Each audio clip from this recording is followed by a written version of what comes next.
was born beneath the thunder sky, with a blade in hand and fear in my eyes. They told me strength was fire and steel, but I found something they couldn't feel. A wounded shadow in the night, two broken souls beneath moonlight. You couldn't speak and neither could I, so we learned to listen without asking why. They said you'd always be the enemy, a monster waiting in the dark. But I saw the fear behind your eyes and found a friend beneath the scars. So take me where the dragons fly, where the clouds are burning gold, where the wind can carry us far beyond the world below. Let the mountains disappear, let the old world fade away. If you're beside me in the sky, I know I'll find my way.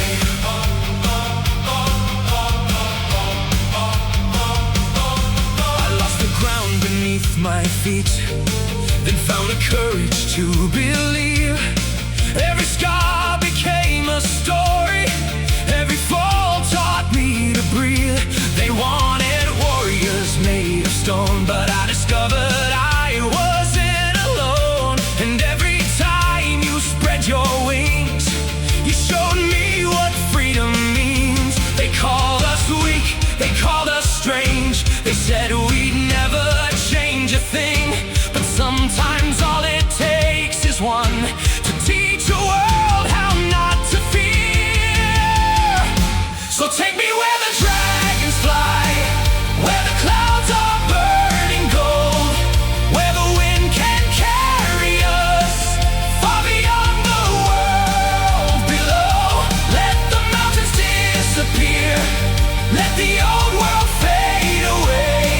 If you're beside me in the sky, I know I'll find my way.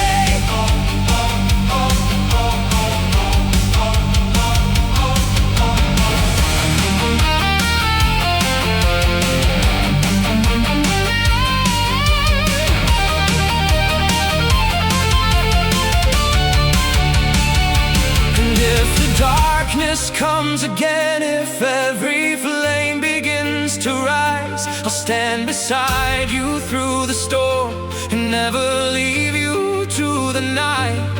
We were never meant to fit the shape they carved for us. Maybe the things they feared the most were the things that made us strong. So take me where the dragons fly, higher than we've ever been, past the stars and through the clouds, where the world begins again. Let the old legends fall behind, let tomorrow light the way. You gave me wings when I had none, and I'll never turn away.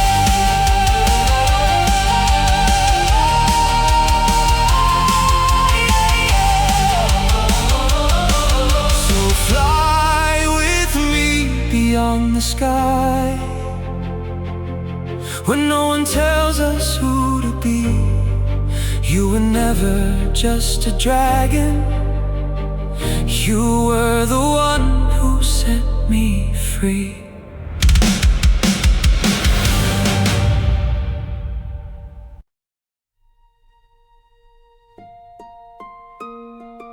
I crossed a sky I didn't know,